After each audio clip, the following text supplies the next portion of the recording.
good sleep is everything. That's why Ollie's science-backed support is made with a blend of melatonin and L-theanine for both kiddos and grown-ups. So when your mind won't switch off, you've got something that can help. Your racing thoughts and restless nights won't stand a chance. Find Ollie Sleep Solutions for the whole family at ollie.com. That's OLLY.com. It's crunch time at work, and you need to bring wings to your workday. Visit redbull.com/gettingitdone and answer a couple questions about your work style to get a Spotify customized playlist tuned to your productivity. Plus, score a can of Red Bull on us while you go from to-do to done. And remember, Red Bull gives you wings. Supplies are limited. Terms apply. Visit the website for more information. Bonjour, bonsoir, moi c'est Néné et je suis accompagnée de ma très chère Ndaya. Dans l'épisode d'aujourd'hui, nous allons parler argent et voilà, donc très très bonne écoute.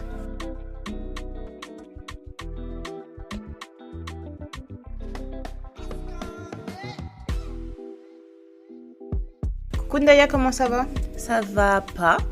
Ça ne va pas. Ok. Je sais que je ne vis pas en France, mais je pense que tous mes problèmes sont liés à la France de Macron. Et voilà, D'accord, donc j'ai très décidé de le dire. Voilà, ça va pas dans la France de Macron.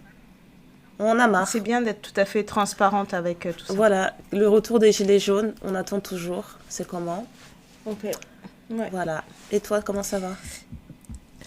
Eh bien, encore une fois, nous sommes très très alignés. Il n'y a rien qui va. Il n'y a rien qui va. Mon cerveau tourne à 10 000 à l'heure tout le temps. Ouais.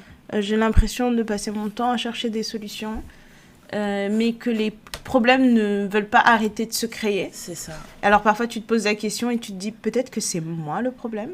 Et après, tu Am I réalises the drama? non, c'est pas... Yeah. Am I? Et donc, du coup, je me dis non, je pense pas que ce soit moi. Je pense que... on est à nouveau dans un vent de personnes qui essayent de... Enfin, qui s'essayent avec toi. Qui essayent. Et t'es là, tu dis, moi, attention. C'est pas parce que j'ai beaucoup montré mes dents ces derniers temps que... donc, des recadrages ici et là, un peu à gauche, à droite, des efforts à faire. C'est important. Toujours en se remettant en question un minimum avant d'attaquer l'enfant des gens. Bah oui. Mais, ouais, non. Non, vraiment, les nerfs sont tendus. Donc, je suis assez contente parce que mes week-ends sont assez calmes en ce moment avant de partir sur le grand marathon. Et je peux vous dire que je ne mets pas un pied en dehors de ma maison. C'est-à-dire que je rentabilise l'espace. Je rentabilise le loyer. On utilise chaque mètre carré de la maison. C'est ça. Je pense à des projets. Je développe des projets dans cette maison en me disant oui, on va faire ça, on va faire ça. Et non, vraiment, je suis en mode de reset un petit peu mon énergie, mes chakras, tout ce que vous voulez, en recentrant un petit peu les choses. Et je pense que j'ai prévenu tous mes proches que dans les prochaines semaines, vous n'allez pas beaucoup entendre parler de moi parce que j'ai besoin je suis sursollicitée et j'ai besoin de remettre mon système à zéro, quoi. Donc, voilà. Ouais, c'est ça. Pour rester sur un ton un peu sombre, si je peux dire ainsi, on va vous parler aujourd'hui de violences financières dans les familles africaines. Pour certaines personnes, ce terme peut être très fort, mais je pense qu'il faut qualifier les choses telles qu'elles sont, parce que c'est quelque chose qu'on vit au quotidien, qu'on a vu nos parents vivre en ayant des parents expatriés. On le voit aussi dans les familles quand les parents ne sont pas nécessairement expatriés, parce que j'en parle avec mes cousines qui sont au pays et en fait tu te dis donc c'est pas forcément que l'expatriation le problème. On en parle entre nous et on s'est dit que c'était un sujet qu'on a un petit peu abordé, sous-entendu, mais qu'on n'a pas abordé de façon très frontale. Ouais. Donc je vais vous lire le message qu'on a reçu d'une auditrice qui dit bonjour, je vous suis depuis quelques années via les podcasts et j'aime beaucoup votre contenu. J'aimerais qu'on aborde le sujet des violences financières dans le milieu africain. Je m'explique. Raquette organisée des parents sur leurs enfants, pas d'éducation financière sur l'argent, penser qu'aider son conjoint est une preuve d'amour, conjoint qui ne déclare pas sa situation financière et qui est en gouffre, conjoint né au pays qui envoie tout son salaire là-bas, belle famille qui considère que tu es la cause de sa mauvaise gestion financière. Bon, alors, avant de relever nos manches et d'attaquer le sujet, il faut vous rappeler à toutes qui nous écoutez que vous êtes bien sûr toujours les bienvenus pour nous soumettre des sujets qui vous intéressent, si vous voulez entendre notre avis, si vous voulez qu'on partage. Peut-être c'est des sujets qu'on a déjà abordés et que notre point de vue a évolué. Donc, quand vous nous envoyez des messages, on les prend en considération. Bien et sûr. si c'est quelque chose qu'on peut faire, on le fait. Si on peut le faire tout de suite, tant mieux. Si on ne le fait pas tout de suite, ne vous inquiétez pas, c'est qu'on est en train de travailler dessus. Donc, ne soyez pas timides. Voilà. Une fois que ça, c'est fait, on remonte nos manches. On sort nos lunettes de secrétaire comptable. Ouais, on sort les calculatrices. Les calculatrices et les tableaux Excel. Et on parle de nous. Ouais. Pour vous donner un peu une base et on va élargir. Donc, moi, je viens d'une famille où je pense que on serait considéré plutôt bien loti, avec un papa qui est dans le milieu médical et une maman qui était dans la finance, comptabilité, avant d'aller dans le milieu médical. Ma mère, comme elle avait fait de base des études d'éco-gestion, on va dire que c'était tout à fait naturel que ce soit elle qui gère un peu les finances du foyer et que ce soit elle qui nous transmette un peu une éducation financière. On va dire que mon père, c'est plutôt hasta la vista, autant pour toi, autant pour moi. C'est l'argent, ça va, ça vient. On ne vit qu'une fois. Ouais. C'était plutôt ça. Je pense que ma mère a fait de son mieux pour transmettre à ses enfants un minimum d'éducation financière. Pour ma part, je dirais que plus jeune, je me serais considérée comme très dépensière.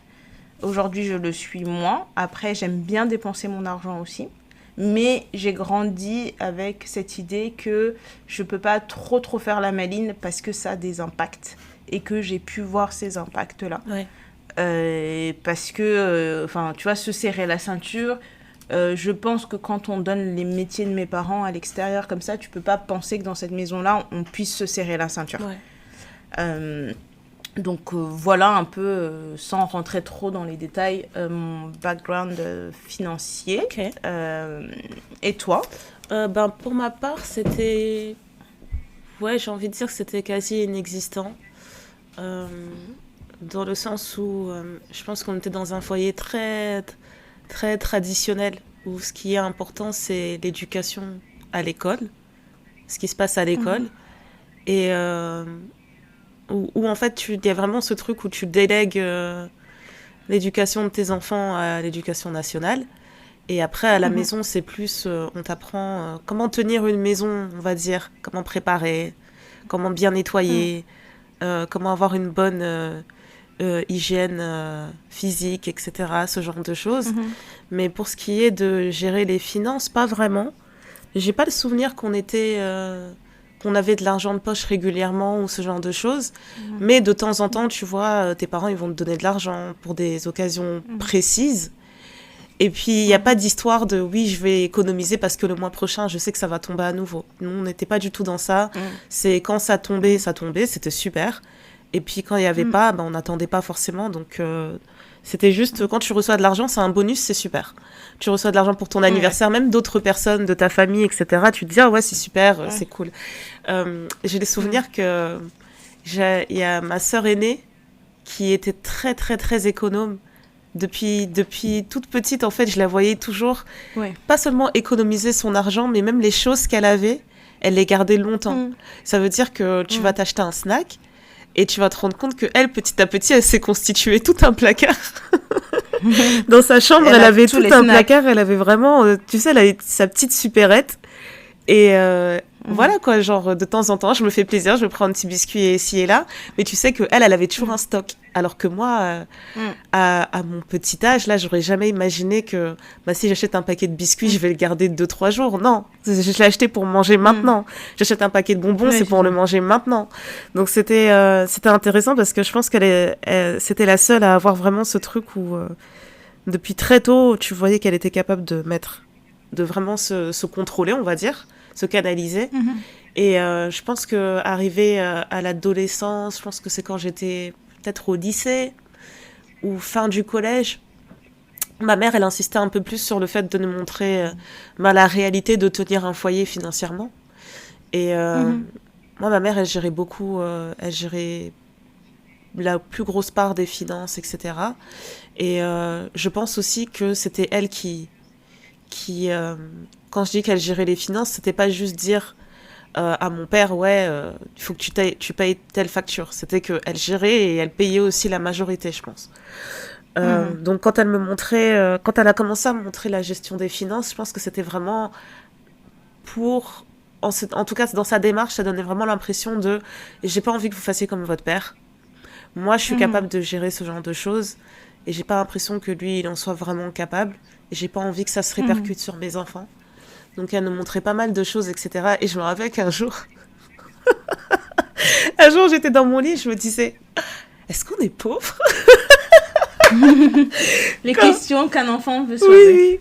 En fait, c'est quand j'ai réalisé tout ce qu'il fallait payer au mois, je me suis dit, waouh, mais comment elle fait? Comment on fait? Ouais. Donc il y a vraiment eu ce moment où j'ai eu un coup d'anxiété où je me disais, purée, mais c'est dur, c'est vraiment difficile. Ouais. Et moi, je viens d'une famille où, justement, ma mère, elle a travaillé quasiment toute sa vie en tant que femme de ménage.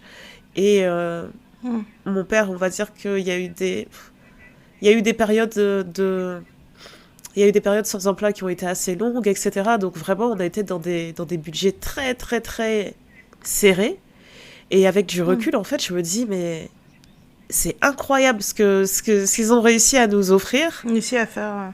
Avec ça, en fait, quand j'en ai pris conscience, je me suis dit, purée, tu vois, genre, j'ai pas... moi, j'aurais jamais d'histoire à raconter aux gens où je dirais, ouais, un jour, on est parti au lit, on n'avait pas mangé, etc. Genre, on n'a jamais manqué de ça, de rien, quoi. C'est que on était vêtis, on n'avait pas des habits avec des trous dedans, on n'avait pas de... Enfin, il n'y avait pas de ce genre de choses. On était toujours bien coiffés. Ça se voyait pas, quoi. Ouais, voilà, bien coiffés, bien habillés, dans une maison bien nourrie. Vraiment, j'ai pas du tout senti la précarité. Alors que quand tu regardes les factures, etc., tu te rends compte que, si, on était dans un foyer qui était très précaire. Et donc, elle insistait beaucoup sur le fait que, peu importe l'argent que tu reçois, il faut que tu apprennes vraiment à penser à l'avenir. Ce qui fait que, comme nous, on était dans un foyer très précaire, une fois qu'on est arrivé à 18 ans, on était toutes éligibles à la bourse. Et donc, quand j'avais ma bourse étudiante, dans ma tête, je me disais, vas-y, c'est bon, je peux aller au grec tous les jours, je peux aller au McDo, je peux aller en boîte de nuit. Flambé. Alors que c'était pas une somme incroyable, tu vois, mais je me disais, c'est super, je vais pouvoir faire ça. Et ma mère, elle me disait... Comment ça, t'as reçu la bourse? Pendant tout ce temps, moi, je me suis bien occupée de vous. Et elle insistait vraiment sur le fait de pas payer des factures ou quoi que ce soit, mais c'était un truc du style, moi, je suis votre maman, j'ai fait tout ça pour vous. Vous avez intérêt à me gâter. Et du coup, c'était vraiment des trucs du style, de temps en temps, comme ça, tu rentres des cours, et puis j'appelle ma mère et je dis... Maman, tu veux un menu Big Mac? Ouais, ramène-moi un menu Big Mac. Et puis, achète-moi un pot d'Agendas. C'était vraiment ces trucs-là où elle insistait, genre... voilà, c'est votre argent, mais n'oubliez pas qui s'est occupé de vous pendant tout ce temps-là. Il faut pas oublier ça. Ouais. Et après, je pense qu'en termes d'éducation financière, ce qu'elle ne supportait pas, c'était les factures qui traînaient. Et ça, c'est un truc vraiment qu'elle m'a transmis. Si elle voyait un truc qui traînait, tu sais, j'avais pas 75 factures, de toute façon, à 18 ans, c'était juste mon forfait téléphone, quoi. Et si elle recevait un courrier qui disait qu'il y avait du retard, de relance, ma mère, elle pétait les plombs. Mais quand je te dis elle pétait les plombs, elle disait, vous vous rendez pas compte de ce que c'est d'avoir des dettes. Vous n'allez pas commencer à avoir des dettes à un jeune âge comme ça. C'est hors de question. Donc pour ma mère, c'était très très important de rien laisser traîner, quoi. Donc il n'est pas question de frauder les transports ou quoi que ce soit. Vous allez payer les transports parce qu'il est hors de question que je reçoive des amendes ici. Sinon vous les payez direct. J'en ai rien à faire si ça prend 80% de l'argent que tu as. Et je pense que ça, c'est un truc que j'ai gardé jusqu'à aujourd'hui, où je supporte pas, en fait, l'idée de me dire qu'il y a une facture, je peux pas la payer. Non, je vais pas dormir. Genre, je vais me réveiller, c'est la première chose à laquelle je vais penser. Même si c'est un truc de 30 € qui pourrait attendre, dans ma tête, en fait, c'est vraiment, genre, c'est inadmissible. Et limite, j'ai l'impression que ma mère, elle est là, elle se dit, voilà, je pensais vous avoir tout appris, regardez ce que vous me faites, etc. J'ai tout raté. Ouais, voilà, mais je le vois vraiment comme ça. Et j'ai mis beaucoup, beaucoup de temps à comprendre que c'était OK d'avoir du retard sur certaines choses. Parce qu'en fait, gérer un foyer, c'est gérer un budget.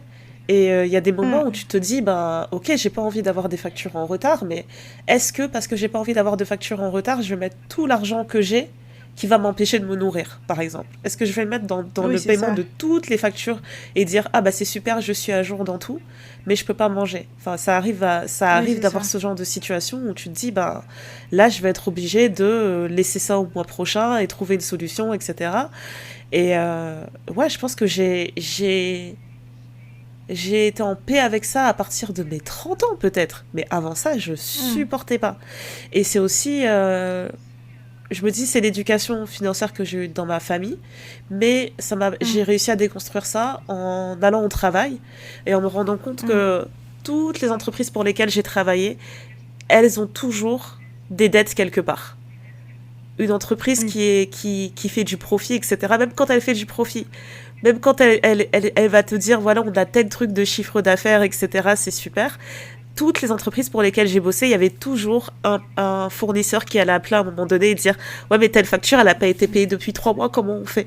J'ai toujours vu ça. Donc je me suis dit, si toutes les entreprises ont le droit, littéralement, de fonctionner comme ça et d'avoir des retards ici et là, pourquoi dans un foyer on devrait se mettre dans des états en fait où on se rend malade pour pouvoir être à jour sur toutes les factures?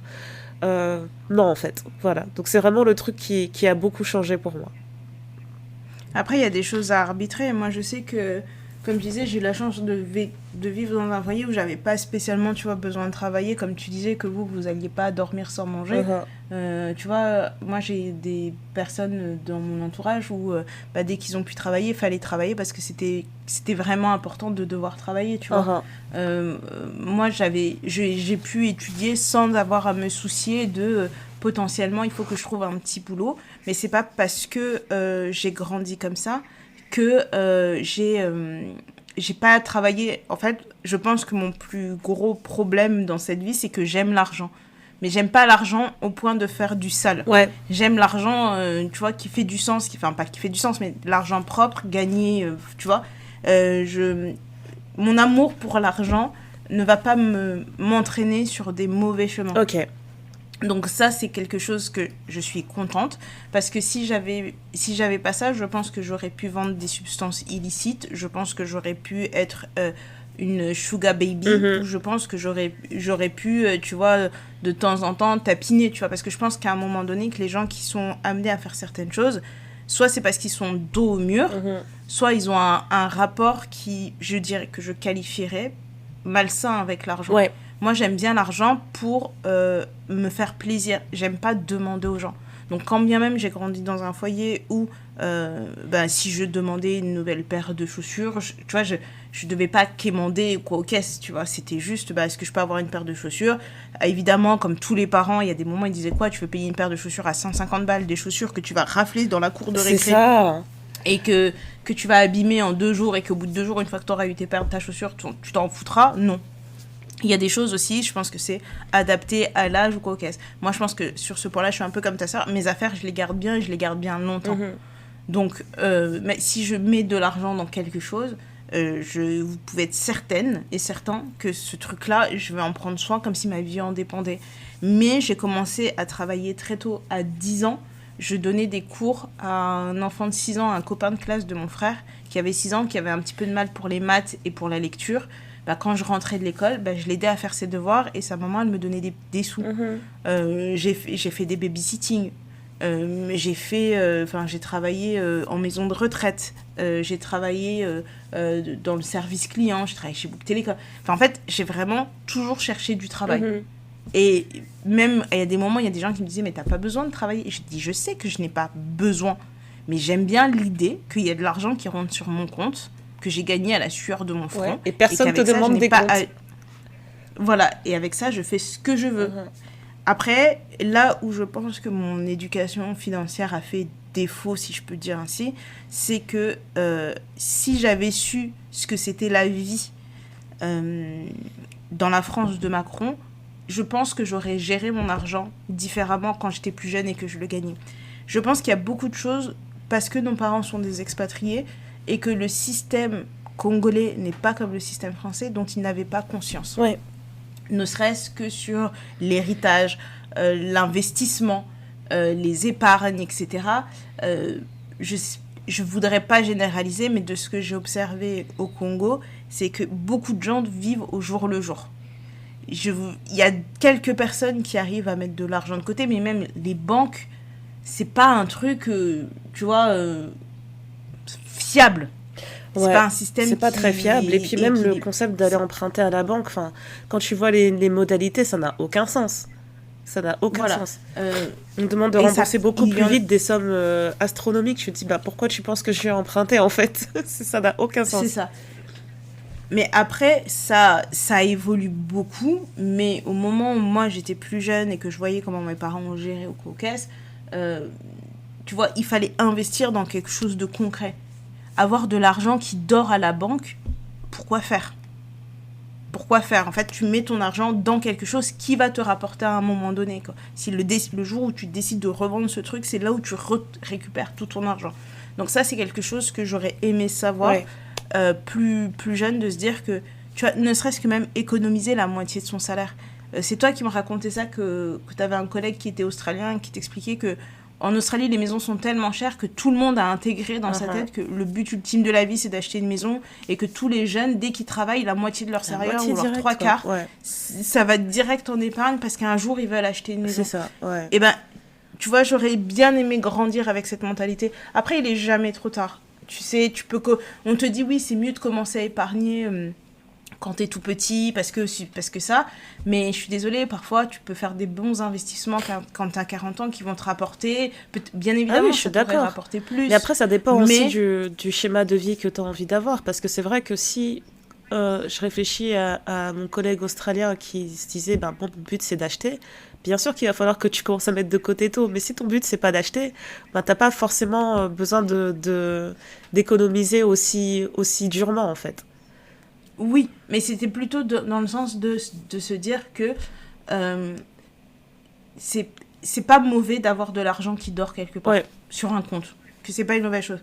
La chose que ma mère a très bien fait quand on était plus jeune, je pense qu'on a tous eu un livret A et il faisait des virements automatiques sur ce livret A. Enfin, moi, quand j'ai pu avoir accès à une carte bleue, parce qu'avec mes petits boulots, je venais déposer des sous, je suis arrivée sur un compte, il y avait un petit peu d'argent dessus, quoi. Ouais, c'est trop et je bien. me dis, si elle avait pas fait ça, tu vois, pour moi, ça, c'était un premier truc. Après, on découvre toujours. Moi, j'ai pas de problème à parler d'argent sans forcément donner des montants.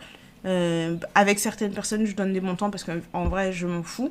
Mais je n'ai pas de problème à parler d'argent. Ce qui fait que quand tu en parles avec les gens aussi peuvent te donner des petites astuces.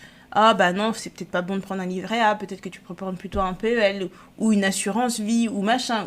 Tu vois, des petites choses comme ça où tu te dis, oh, mais en fait, il y a des choses qui existent en dehors du fait de juste mettre son argent sur un compte épargne. Ouais, je suis et là, tu absolument t'intéresses d'accord, un tout peu plus, tu vois. Et en plus, c'est dommage parce qu'il y a trop de gens important. qui en font un tabou, alors que c'est quand tu as des conversations comme ça, justement, que tu as des situations qui vont se débloquer pour toi, tu vas avoir de nouvelles opportunités, c'est excellent.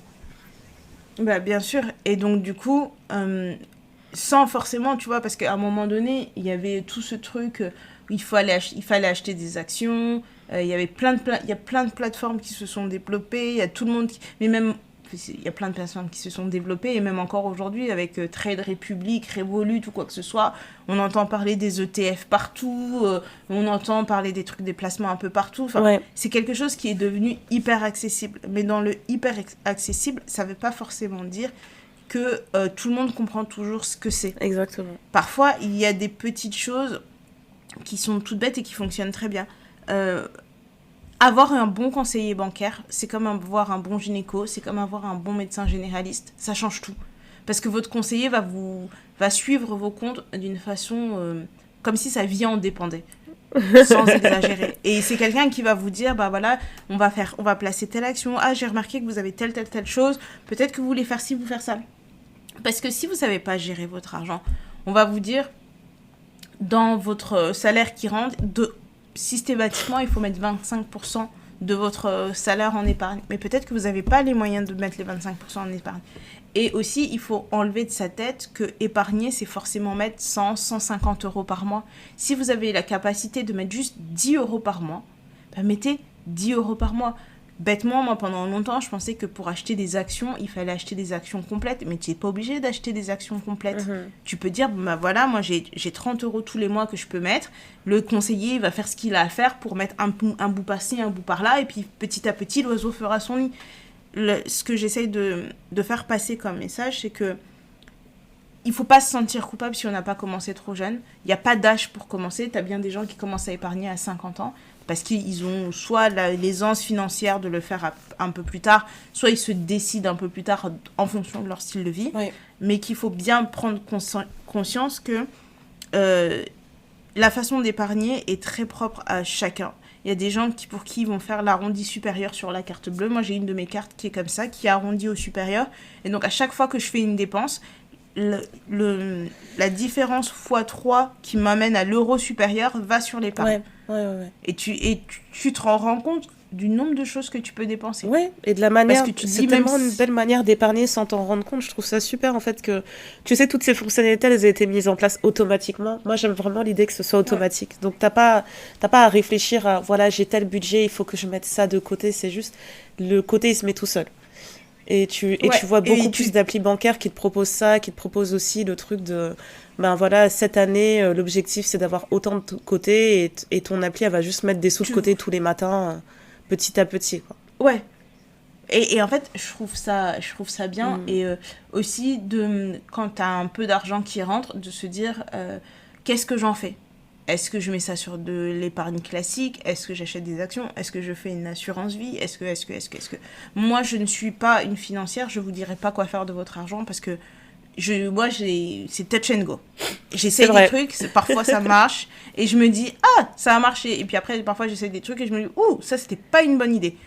Je pense que c'est bien de parler à des gens dont c'est le métier. Oui.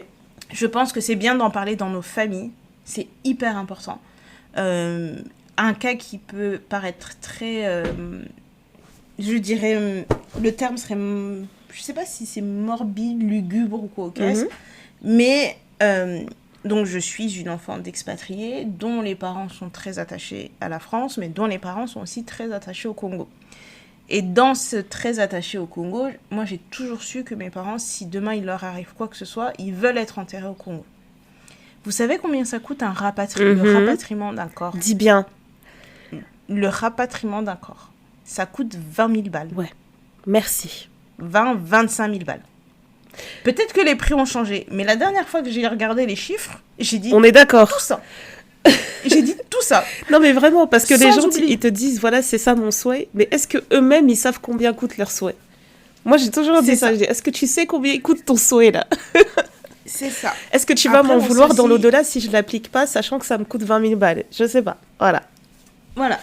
En sachant que on sait ce que ça coûte un enterrement, parce que là, au-delà du fait de rapatrier le corps, c'est aussi rapatrier la famille, mais, enfin, pas rapatrier, mais que la famille qui accompagne le corps, donc ça signifie en général d'acheter des billets d'avion à la dernière minute pour un temps donné.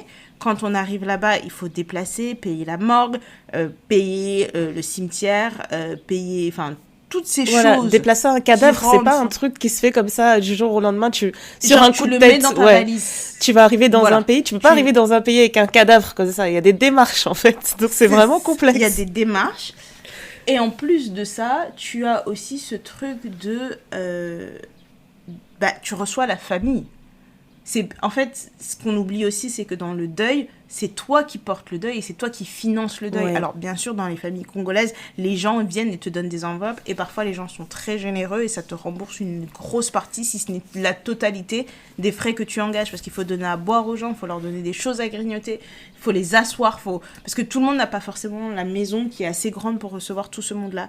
Et moi, quand j'ai appris ça, c'est mon cheval de bataille avec mes parents, c'est que j'ai dit, je sais pas ce que vous avez fait, mais soit vous avez une assurance vie, soit vous payez une assurance rapatriement, soit, en tout cas, investissez de l'argent pour que nous, ça ne soit pas un coût pour nous. Et il y a des gens qui pourront dire que oui, mais ce sont vos parents, vous pouvez faire ça pour eux. Oui, je peux faire ça pour eux, mais on est dans un pays qui offre des possibilités d'alléger le coût. Parce qu'il ne faut pas négliger que quand on parle d'argent, l'argent, c'est bien quand les choses vont bien et l'argent, c'est un poids quand les choses vont mal. Parce que dans une famille, on n'a pas tous les mêmes revenus, on n'a pas tous les mêmes moyens. Moi, j'ai 4 frères. S'il y a un truc qui arrive à la dernière minute, t'en as certains qui pourront agir, d'autres qui pourront pas agir. Et est-ce que ça va pas devenir... Tu vois, ça crée d'autres problèmes crée d'autres tensions, derrière. Oui. Parce que chacun est à des différents stades dans la vie.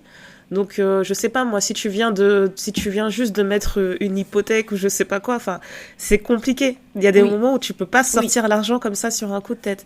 Et moi, j'insiste vraiment sur le fait de dire aux gens qui t'aiment, aux gens que t'aimes, en fait, est-ce que t'as envie... Parce que en fait, c'est ma réponse aux gens qui disent « Mais pourquoi tu pourrais pas payer pour tes parents, etc. » Est-ce que mes parents, ils ont envie de me laisser avec une dette ? Quand ils partent dans l'au-delà, est-ce qu'ils ont envie de me laisser avec une dette ? Non. Bah non. Personne n'a envie de laisser des gens avec des dettes. Donc bien sûr, ça s'organise avant. Je sais, c'est glauque d'en parler, etc. Mais on est obligé d'organiser ça avant. Et tu sens tellement la différence quand tu pars dans un deuil où la famille s'était organisée et un deuil où la famille s'était pas organisée, ça peut être catastrophique. Ça fait remonter en fait des tensions, chaotique. Tout type de tensions entre les membres de la famille. Parce que aussi, il faut insister sur le fait que on est très... tu sais, c'est très communiste la manière dont on fait les choses. Que ce soit pour un mariage ou pour un enterrement, etc. Quand tu dis pour un enterrement, justement, chacun fait des dons. Bah, en fait, normalement, ça devrait être une obligation, mais je pense qu'on arrive à un stade où on n'attend plus grand-chose des gens. Mais normalement, ça devrait être une obligation de chaque membre de la famille, où tu as une personne qui tient son cahier, qui met les noms de chaque famille, qui dit, voilà, eux, ils ont donné autant, machin a donné autant, truc. C'est que on fait tout ensemble, en fait. Normalement, on est tous censés faire les choses en tant que collectif. Mais c'est vrai que ça se perd de plus en plus. Donc, pour moi, comme tu l'as dit, il faut profiter de toutes les initiatives qu'il y a dans le pays dans lequel tu vis. Et pour le reste, on s'organise. Franchement. Et donc, du coup, ça, c'était un des premiers sujets qui m'a mis du stress sur l'argent. Ouais. Parce que même si je ne suis pas quelqu'un qui est sujette au stress, dans toutes les choses, je me dis, ah oui, mais si demain ma chaudière, elle pète, est-ce que j'ai les moyens de remplacer ma chaudière ? Si demain, j'ai un problème de voiture, est-ce que j'ai les moyens de réparer ma voiture ? Parce que tu as toujours des dépenses exceptionnelles. Et dans la façon dont je gérais mon argent avant, quand j'ai commencé à gagner de l'argent, et la façon dont je gère mon argent aujourd'hui, c'est ce côté-là qui, je pense, si je l'avais eu avant, je n'en serais pas là aujourd'hui. Je suis pas dans une mauvaise situation du tout, Dieu merci. Mais c'est juste de se dire que si j'avais su ça, si j'avais intégré ça plus jeune, ça ne m'aurait pas marqué. Mais l'autre chose que j'ai vue et que j'ai intégrée plus jeune, c'est que dans l'argent qui rentre dans la maison, dans le foyer, c'est pas notre argent de nous dans la maison, dans le foyer. C'est l'argent de la famille. Et dans l'argent de la famille, ça veut dire que je pense que c'est l'expérience de beaucoup de personnes, de ton téléphone sonne, un tel est malade, il faut envoyer de l'argent. Ton téléphone sonne, un tel est décédé, il faut donner une enveloppe. Ton téléphone sonne, je peux pas payer les trucs de mon enfant à l'école. Yes. Donc, j'ai des parents qui ont pris en charge les enfants d'oncles, de tantes, qui ne pouvaient pas, dont les parents sont décédés. Et je dis pas que c'est une mauvaise chose d'aider les autres. C'est juste que dans le fonctionnement d'une famille congolaise, comme moi je l'ai vécu, ça a un énorme impact dans la famille. Parce que au-delà du fait de donner de l'argent et d'avoir la possibilité d'aider les autres, dans le couple, ça a un impact aussi. Parce que, qu'on le veuille ou non, je pense que c'est universel, c'est même pas juste congolais ou quoi. C'est que les belles familles, il y a toujours une espèce de guéguerre où si on donne pas, c'est forcément la faute de la pièce rapportée. Que ce soit le mari, la femme ou quoi que ce soit, c'est forcément la faute de la pièce rapportée. C'est lui qui lui bouffe tout son argent, c'est elle qui lui bouffe tout son argent. Ou c'est elle qui lui dit non, je refuse que l'argent parte là-bas parce que j'aime pas ces gens ou quoi que ce soit. Ouais. C'est ça. Les gens vont te voir d'une certaine manière Parce que tu voyages, ils vont dire ah ça va, vous avez les moyens. Tu vas porter une paire de chaussures. I see you Gucci. Alors que dis, les gens sont organisés. Un voyage, tu peux le payer en plusieurs fois en avance. Tes chaussures, tu peux trouver des boutiques de déstock. Enfin, tu peux trouver des trucs sur Vinted. Ou tu peux connaître quelqu'un qui travaille dans la boutique. Et qui a des bonnes réductions. Tu peux avoir les chaussures à des très bons... En fait, il y a toutes ces choses-là, mais il y a les gens ne lisent pas les petites lignes. Ils voient la photo. Et puis les petites lignes, c'est genre, ouais, bon, ça c'est du plus, quoi. Et ça a un réel impact, moi, sur ma vision de l'argent. Parce que en grandissant, tu te dis, c'est normal d'aider les autres.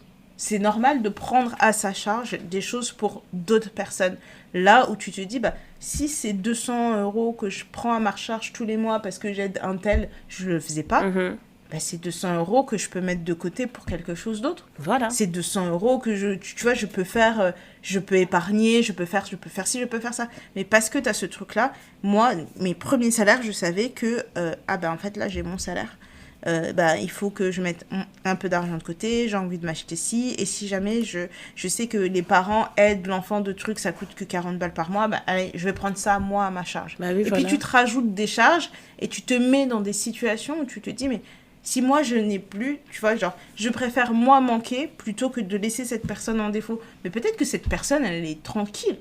Elle s'en fout et elle ne ferait peut-être pas la même chose pour toi. C'est vrai. Mais c'est un engrenage qui se met en place et tu te dis, ouïe, dans quoi on est rentré ? C'est ça. Et c'est pour ça que moi, je me dis, en fait, je trouve que ça a sa beauté, hein, notre culture de penser tout de penser tout en tant que communauté. Mais quand tu réfléchis trop à est-ce que telle personne ferait ça pour moi, est-ce que truc aurait fait ceci, et c'est comme ça que tu deviens vite enfermé dans le côté de c'est moi d'abord et personne et puis le reste on s'en fout. Et ça peut être dangereux, mais c'est vrai qu'après ça a ses limites. Quand tu vois clairement qu'une personne t'a donné un exemple vraiment net et clair, qu'elle ferait rien du tout pour toi, qu'elle lèverait pas le petit doigt pour toi, à un moment donné, oui, tu te dis, non, pas pour toi.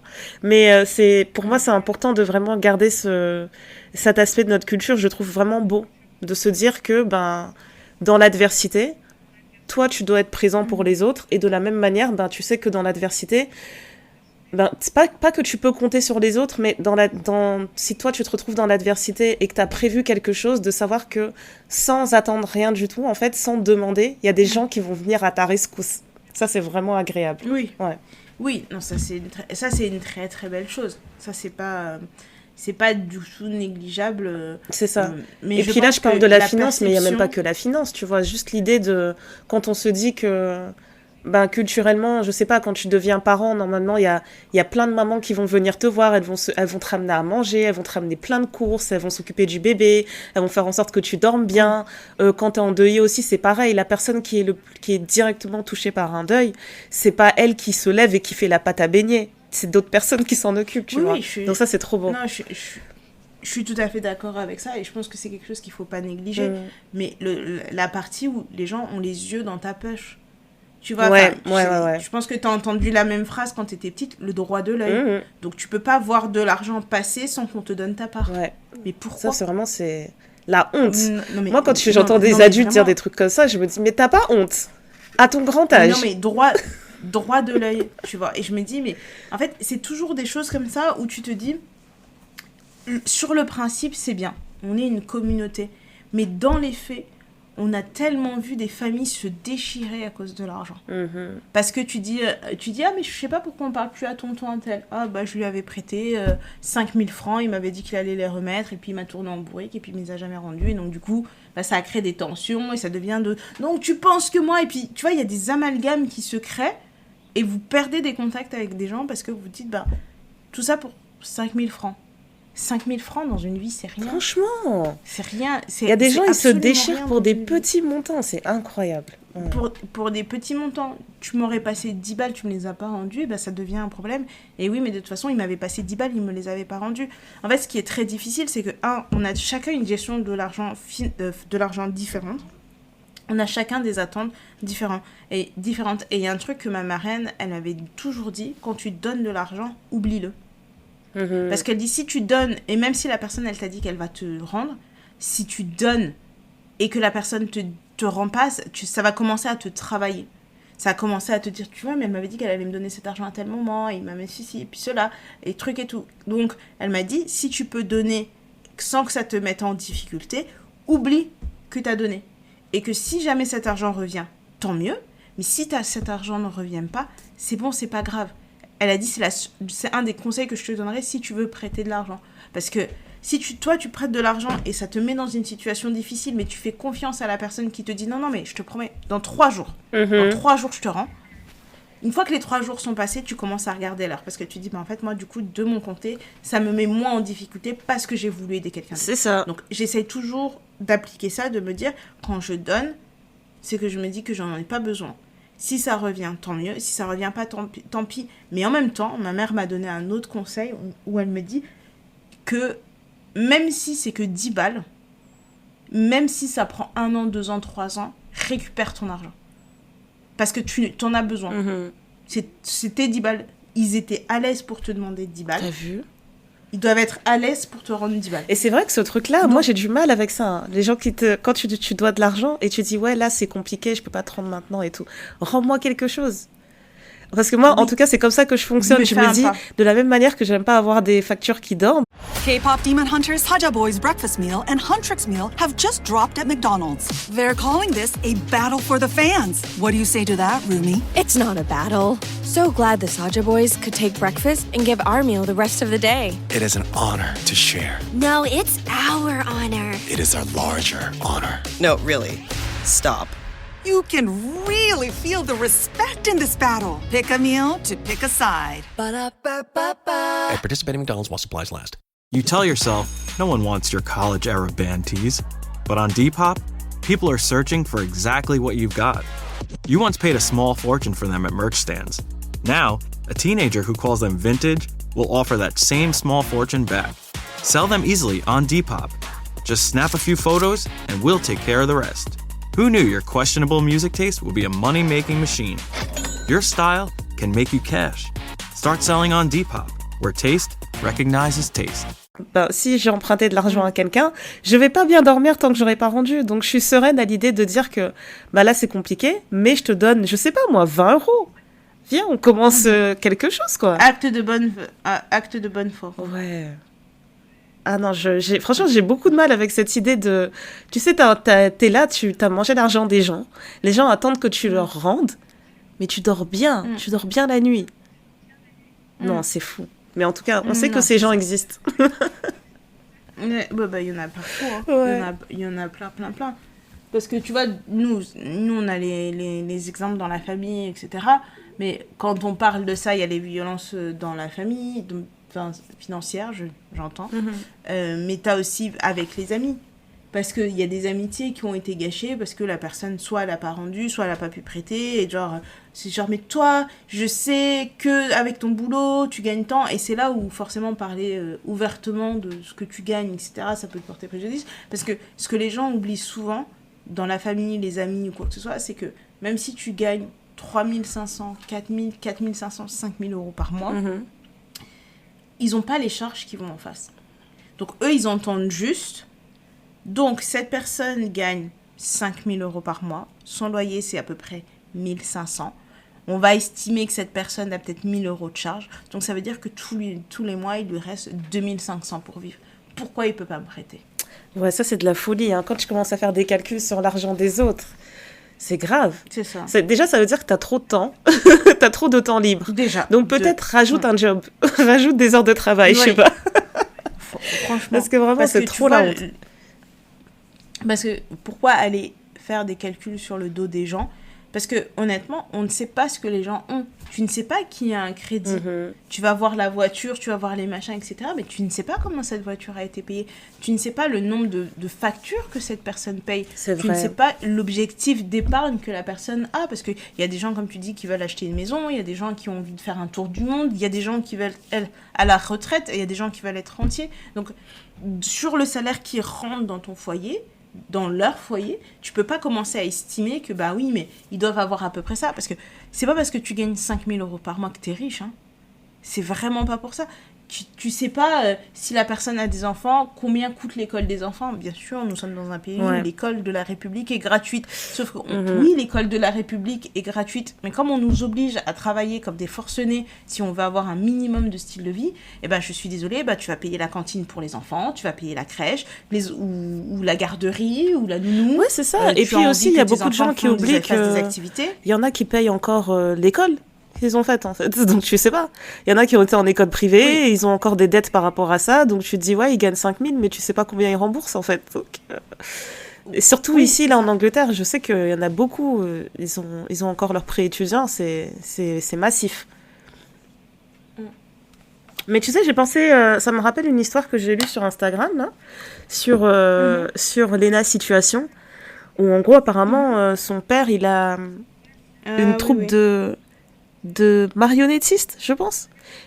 Un truc comme ça. Et son père est acteur, et il y avait une compagnie de marionnettistes qui était en déficit, en faillite, voilà. Je sais pas quoi. Ils ont fait un appel. Ils ont fait un appel aux dons, un appel public, une sorte de GoFundMe.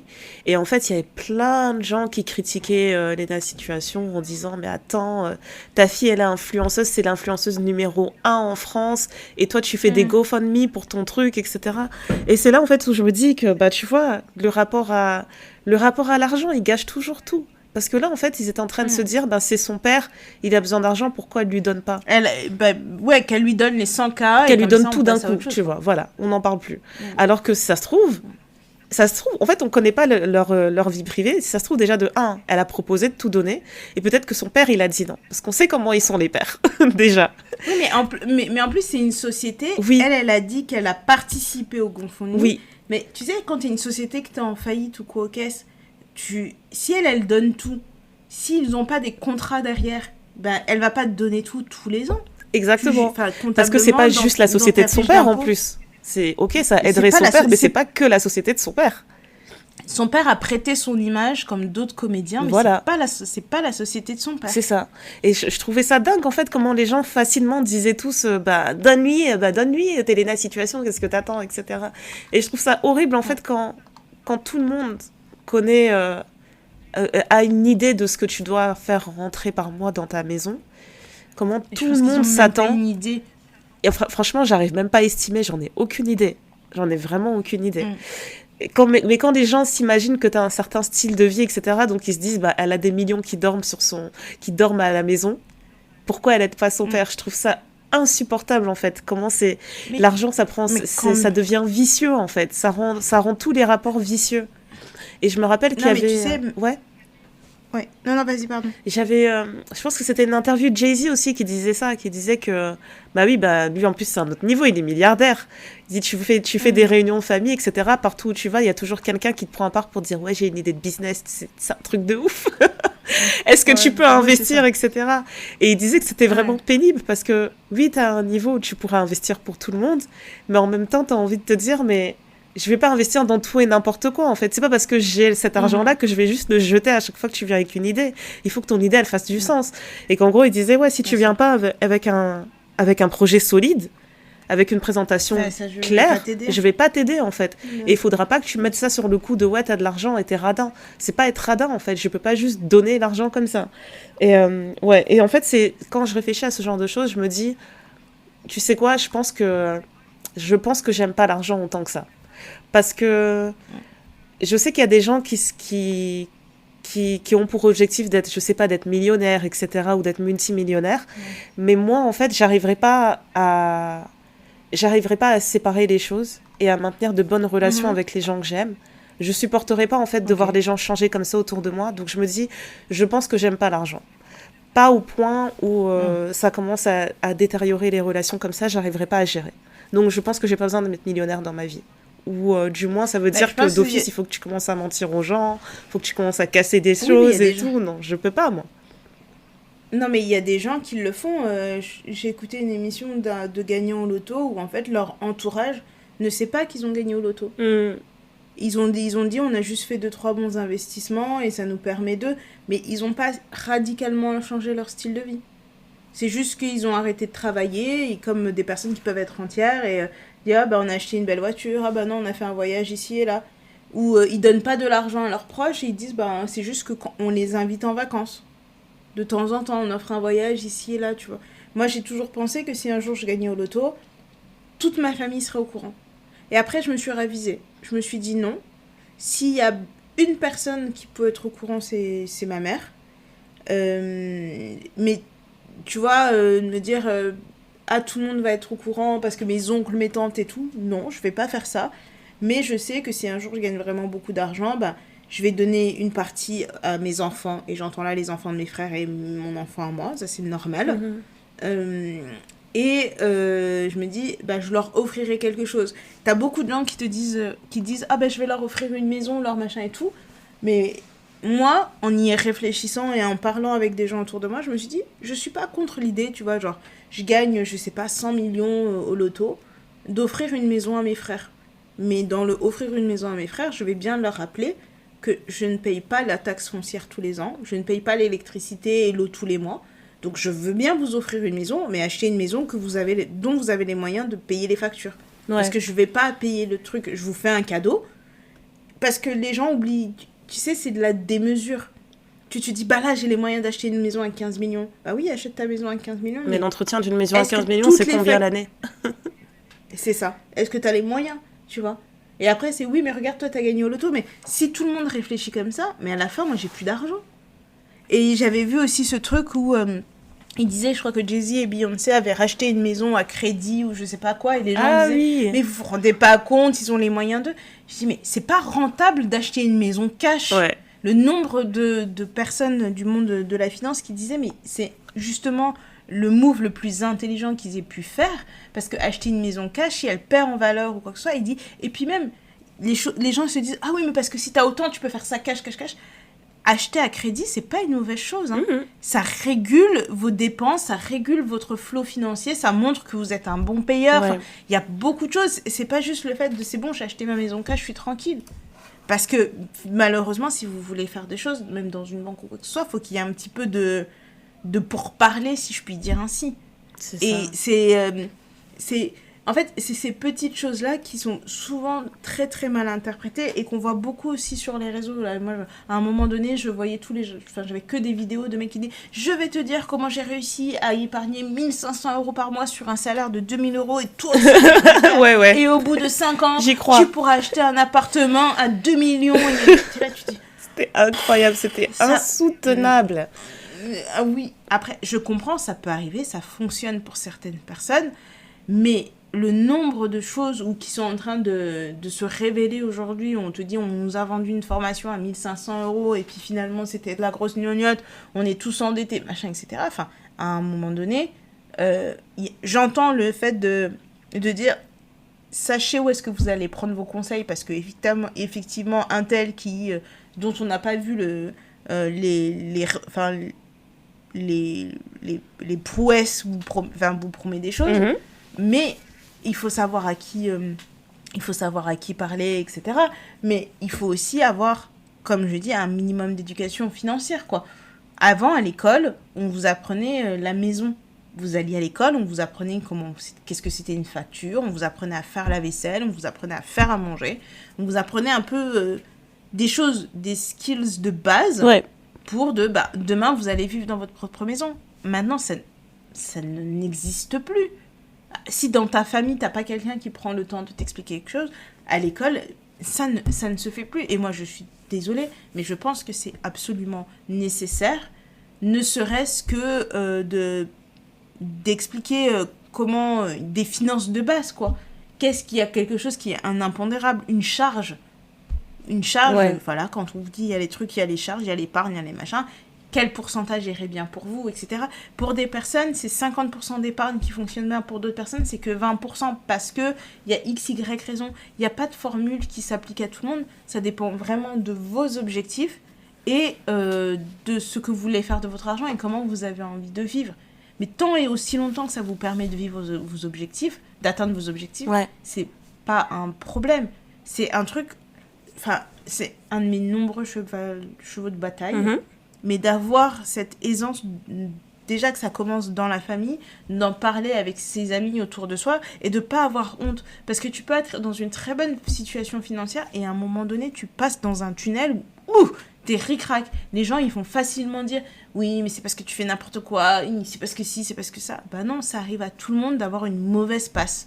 Et c'est OK. Exactement. Et ça permet de se réajuster, ça permet de tout ça. Mais je me dis que moins on en parle, plus ça va engendrer des choses qu'on va perpétrer dans nos enfants, qui vont eux-mêmes perpétrer. Et tu vas voir les autres qui seront là en train de voir leur projet fructifier. Et nous, on sera là en nous disant « Oh, bah, c'est toujours le même problème qui se reproduit de génération en génération et on n'arrive pas à expliquer pourquoi. » Absolument.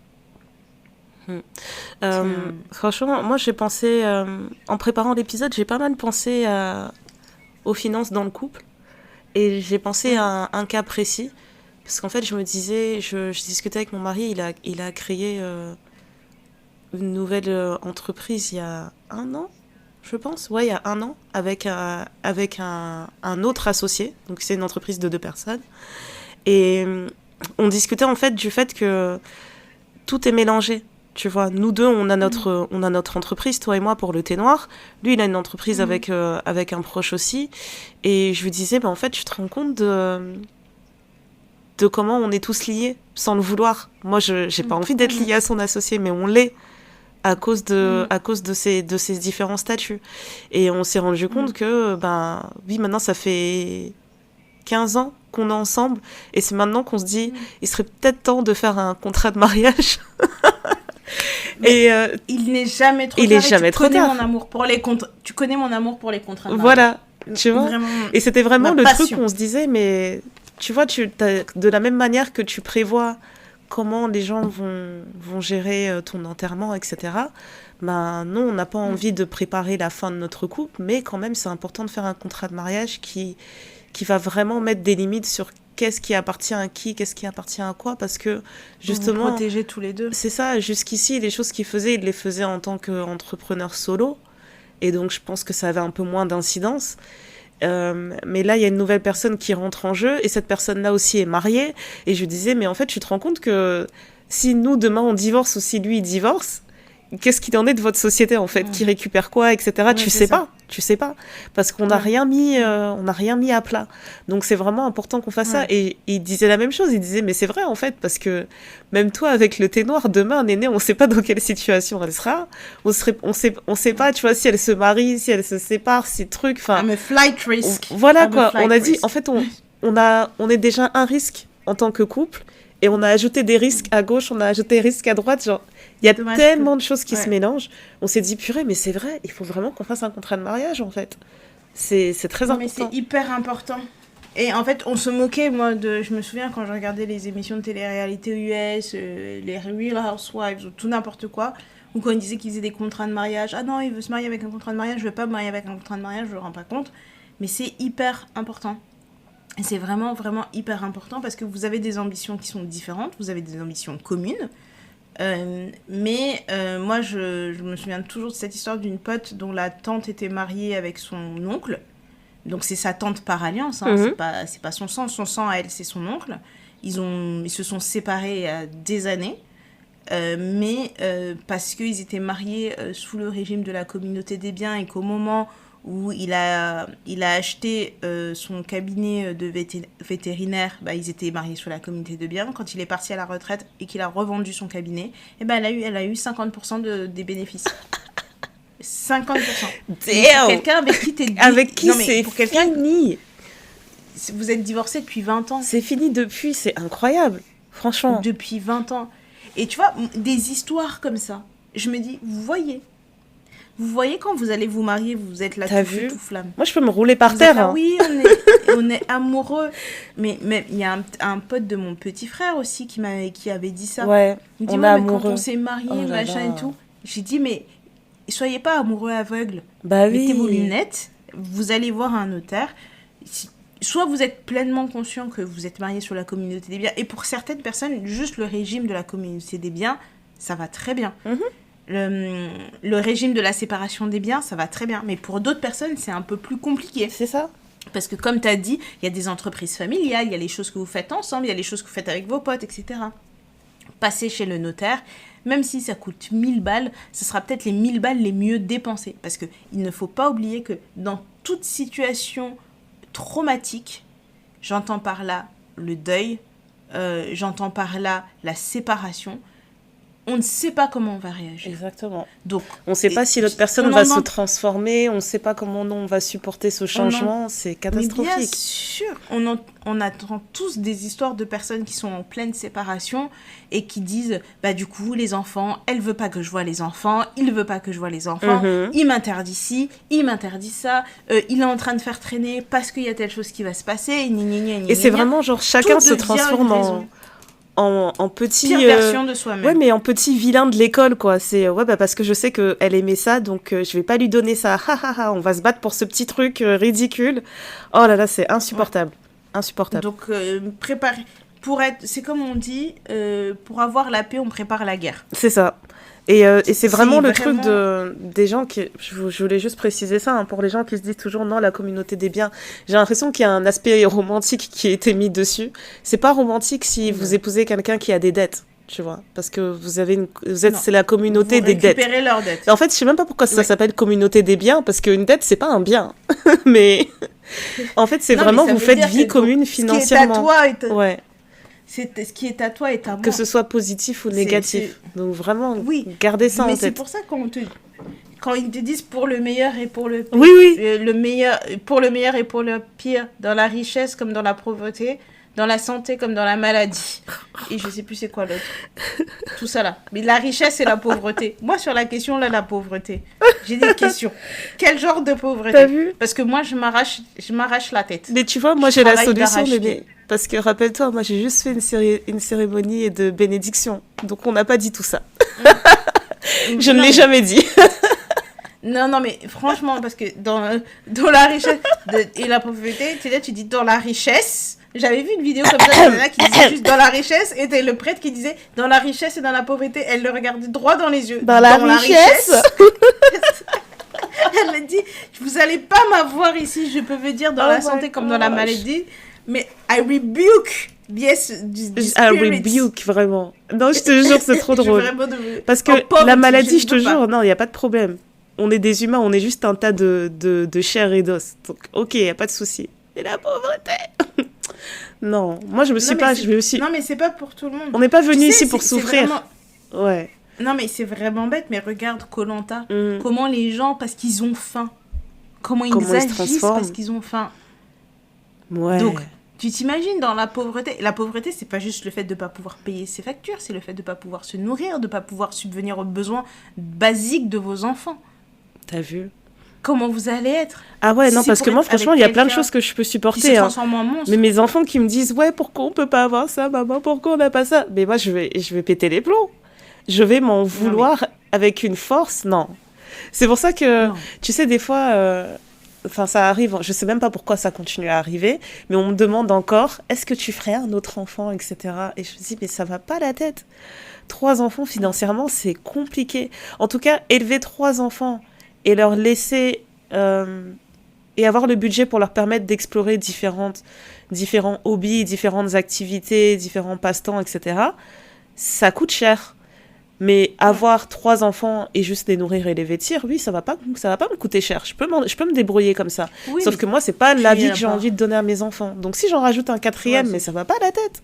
Je vais devenir folle. Oui. Je vais devenir folle. Je pourrais pas offrir tout ça. Des enfants. Voilà. Des enfants qui ont, s'ils ont des hobbies, tu te dis, bah, lui, il veut faire piano, lui, il veut faire ski, et l'autre, il veut faire, je sais pas, cheval. Bah, t'as la poche qui te permet d'aller dans leur fonction de hobby. Et le problème, c'est que c'est un peu la loterie, les enfants, parce que tu sais jamais ce qu'ils auront envie ou pas de faire. Ouais.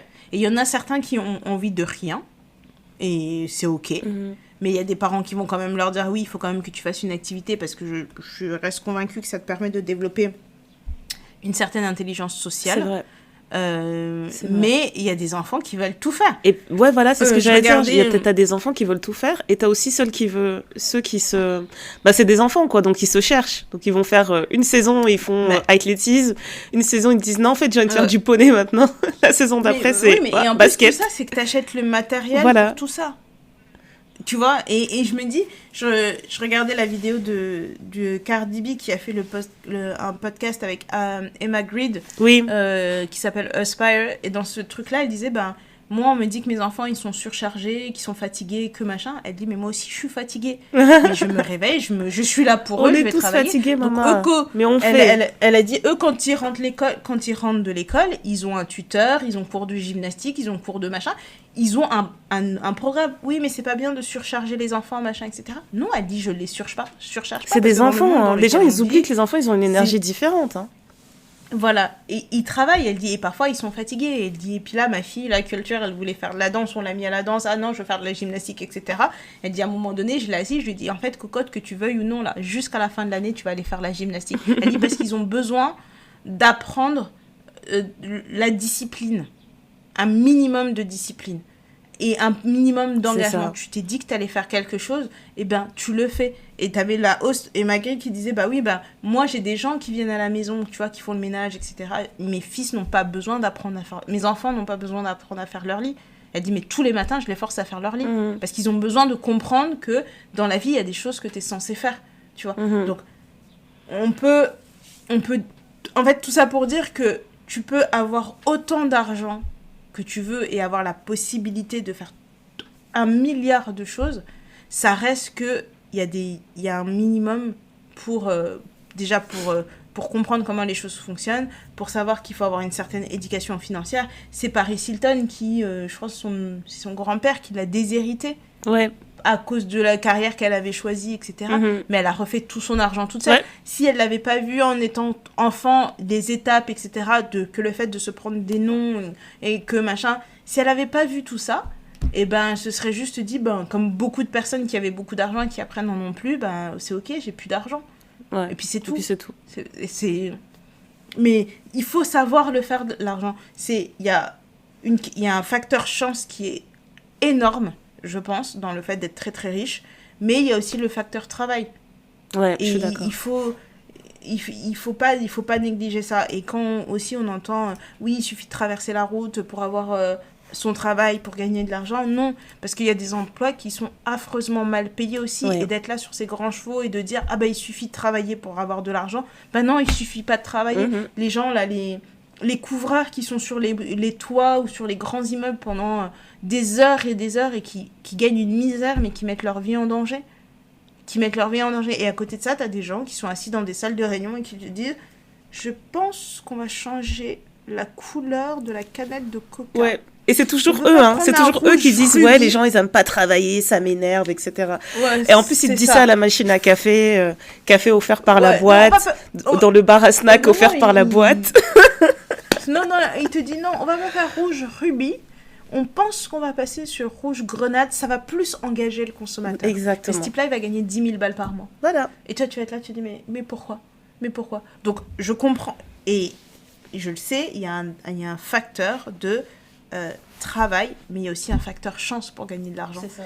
Et pour gagner beaucoup d'argent. Tout ce qu'on dit là, et même sur la finance dans le couple, dans la finance dans les familles ou quoi que ce soit, je reste convaincue qu'il faut en parler. On ne dit pas tout à tout le monde, parce que tout le monde n'est pas capable de gérer les informations qu'on leur donne. Ça, c'est un fait. Mais il faut en parler. Parce que si vous savez quelque chose, transmettez-le. Les gens là qui ont des parents qui ont acheté des biens, qui vont les transmettre ou quoi que ce soit, y a des choses fiscalement qu'on peut faire avant pour pas que ça soit un trop lourd. Parce que si votre parent décède, vous payez 40 ou 60% de la valeur à l'État. Parce que c'est un impôt qui existe. Mais cet argent, il va où ? Pourquoi ? Je ne sais pas, moi. Je ne sais pas non plus. Je ne sais pas. Mais je me dis, si on peut régler les choses en amont, je vais les régler en amont pour éviter de payer cette taxe. Franchement. Parce que ça aussi, c'est un truc qui va te mettre à endetter. Tu t'imagines la maison dans laquelle tu as grandi, on te dit, tes parents sont morts, très triste, très triste. Mais la maison dans laquelle tu as grandi, elle n'est pas à toi, sauf si tu me donnes 100 000. T'as pas les moyens de donner 100 000 ? Écoute, désolé, on la récupère. Voilà, c'est une folie, ce truc. Non, c'est incroyable. C'est ça.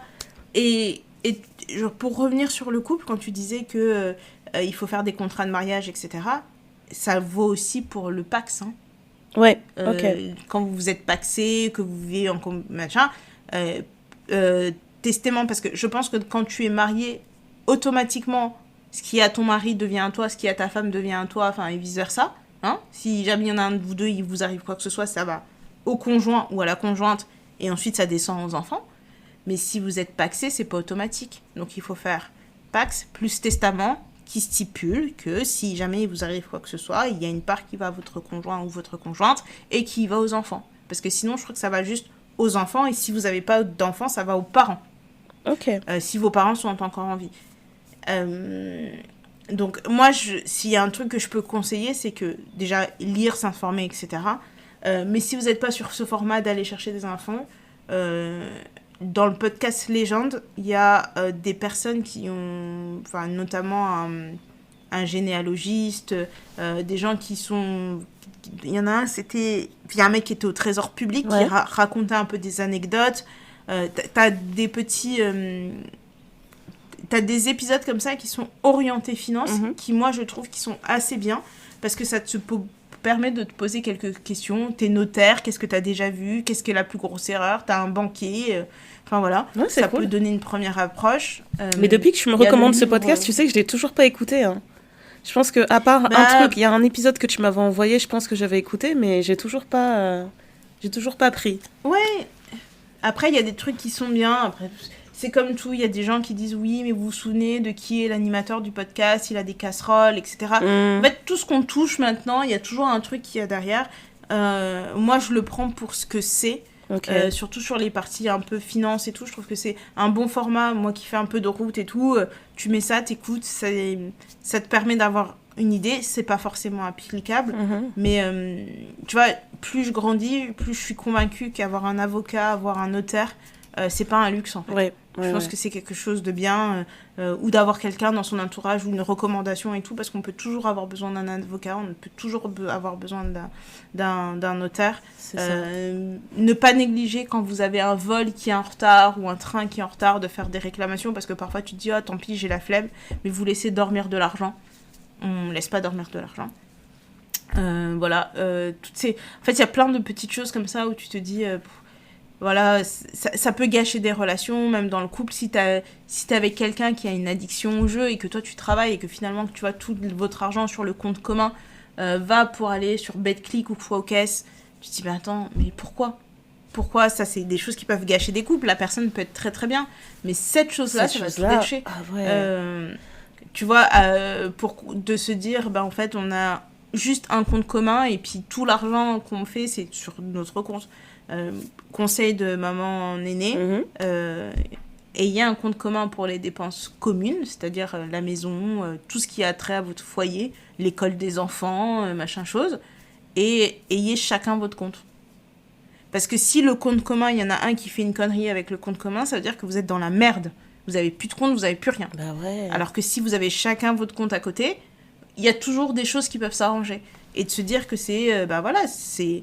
Si jamais tu as aussi envie de faire un cadeau à ton conjoint, vous avez un seul compte d'où tu sors l'argent. Donc le compte commun pour avoir toutes les dépenses, loyer, facture et tout, vous mettez chacun la même part, vous estimez. Hein, soit il y a des couples, avant je les taquinais un peu en disant lui il gagne plus qu'elle, machin, donc du coup ils ont un ratio de 70-30, mais je trouve que c'est très équilibré parce que le 50-50 ne fonctionne pas pour tout le monde.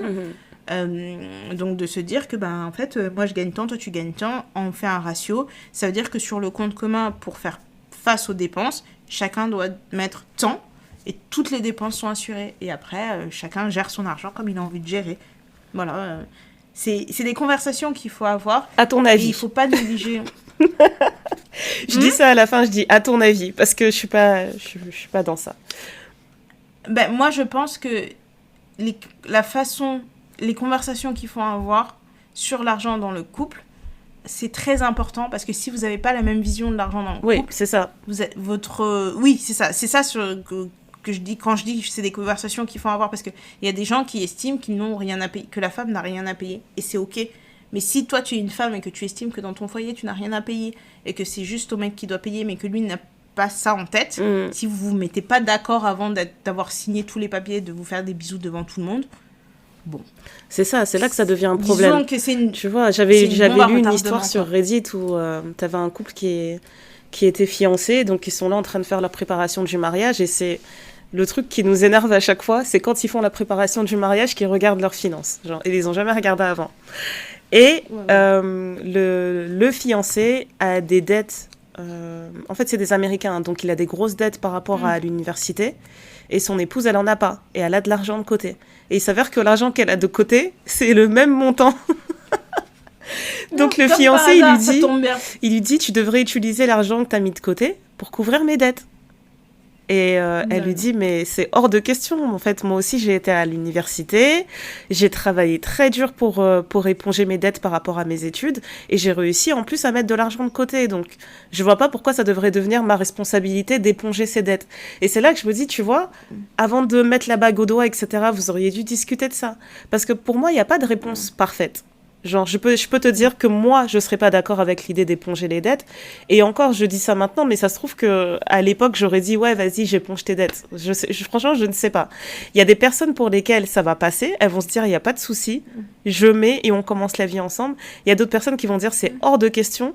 Mais c'est vraiment le truc de, vous décidez que vous allez vous marier et après, vous regardez ça. C'est de la folie. C'est vraiment de la folie.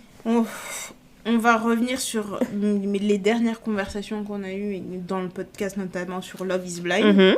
Ça fait partie des questions que tu te demandes dès le début. Dès le début. Est-ce que t'aimes voyager ? Oui, non. Comment toi t'aimes voyager ? Ah, camping ? Ah, moi je suis plutôt hostel 5 étoiles. Ah, mais tu gagnes à peu près combien d'argent ? Ok. Et comment tu gères tes finances, etc. La présence de la famille. Tes parents, est-ce que vous êtes très proches ? Ta famille ? Mm-hmm. Est-ce que vous voyez tous les week-ends, machin ? Comment vous fêtez Noël ? Comment vous fêtez les événements marquant dans votre vie, etc. Tout ça avant de commencer à dire je crois que je l'aime, je veux l'épouser. Ouais.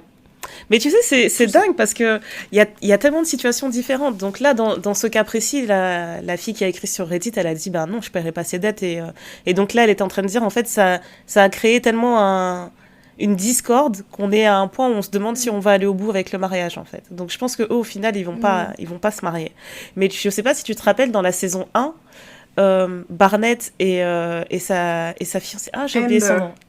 Comment ? Amber. Voilà, Barnett et Amber. C'était un très beau couple. Mais au moment où ils se sont fiancés et qu'il y a l'étape où ils vivent ensemble, où ils découvrent la maison de l'un, l'autre découvre la maison de l'autre, et qu'en gros, ils se rendent compte qu'elle avait beaucoup de dettes à cause du shopping. Elle avait beaucoup de cartes de crédit, des dettes de cartes de crédit, etc.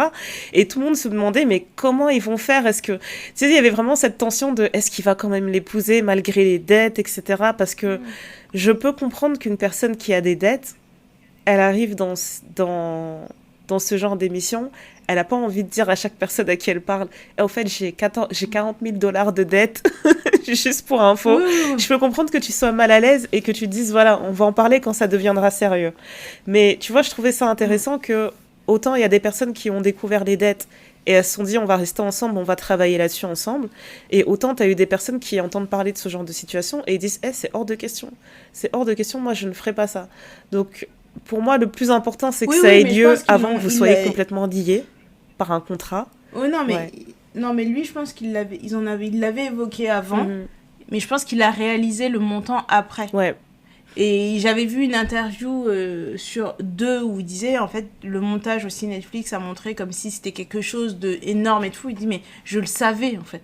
Il dit, je le savais, c'est juste que je m'attendais pas à ce que ce soit autant. Ouais. Mais à aucun moment, elle m'a demandé de faire quoi que ce soit. Elle lui a juste dit, en fait, ma situation, c'est celle-là. D'accord. J'aurais besoin de tant de temps pour la régler. C'est ça. Et elle a fait ce qu'elle avait à faire pour régler tout. Parce qu'il y avait aussi ce côté où elle était un peu instable. Elle a commencé une fac de ça, elle a arrêté. Après, elle est devenue barmaid. Après, elle est devenue ci. Après, elle est devenue ça. Donc, tu vois, il y avait un peu ce côté de genre, mais est-ce que là, t'es vraiment engagée dans l'idée de régler ça ou c'est juste un truc que tu balances comme ça, quoi. C'est vrai.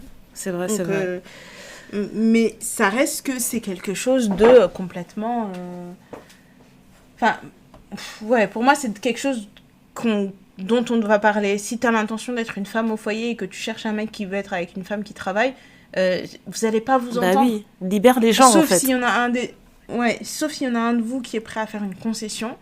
Mais parce que au-delà du fait que c'est quelque chose qui impacte votre foyer, il y a aussi les familles qui rentrent en compte. Et on le dit tout le temps, nous, on n'est pas amoureux de votre conjoint ou de votre conjointe. Donc, c'est pas mon bébé. Voir la personne je dis. C'est ça. Voilà, on va voir la personne pour ce qu'elle est. Et si on va dire, bah, écoute, elle profite de toi, regarde, toi, t'as une belle situation.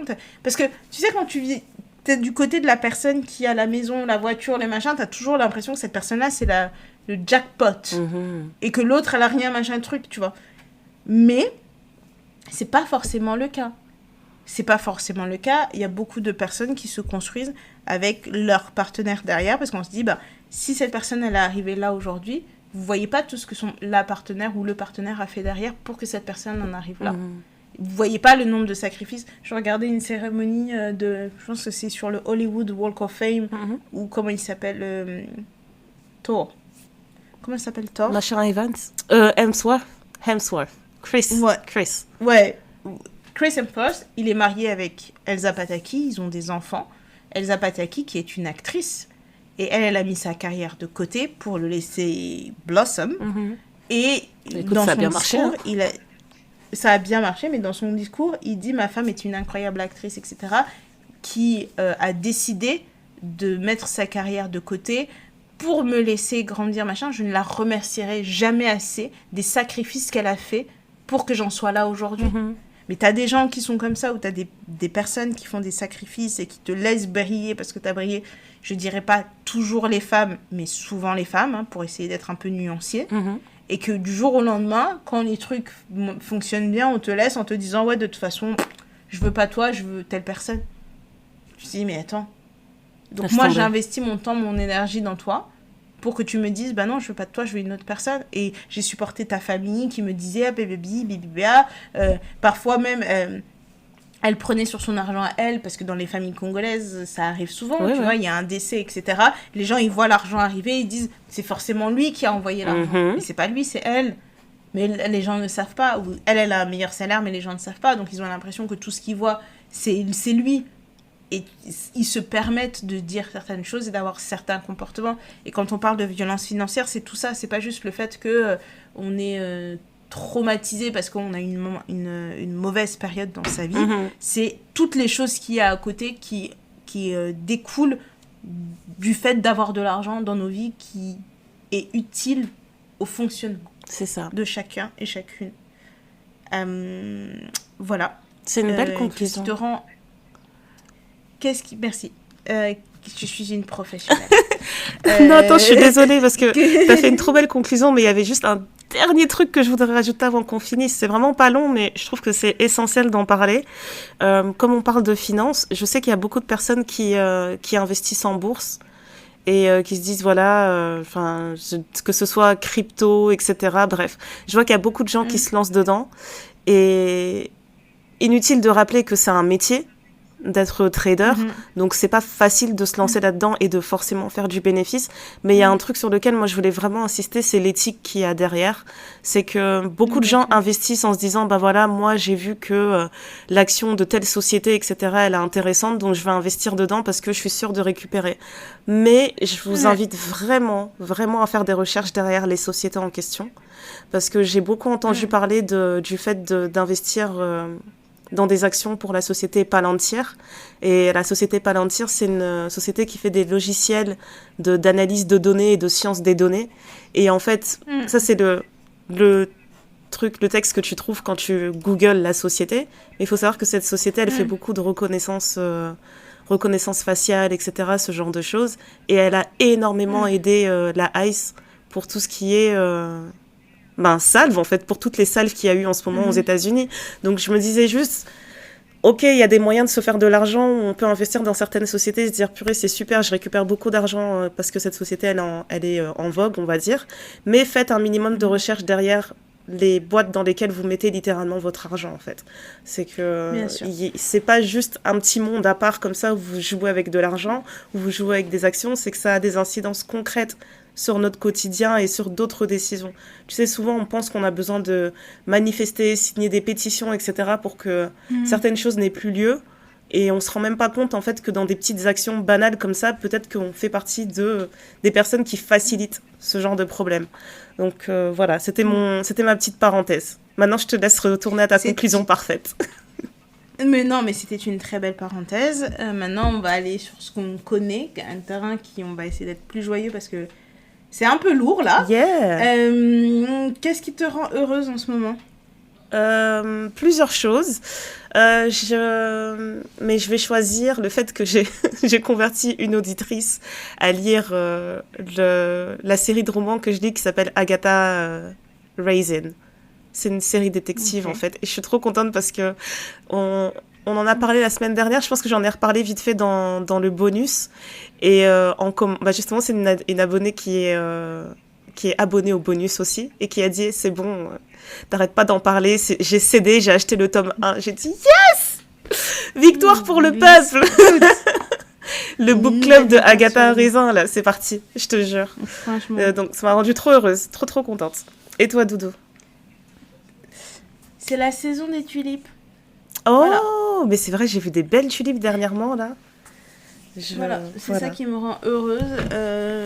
C'est l'une de mes fleurs préférées. Si vous voulez tout savoir, j'aime les tulipes et les pivoines uniquement, exclusivement.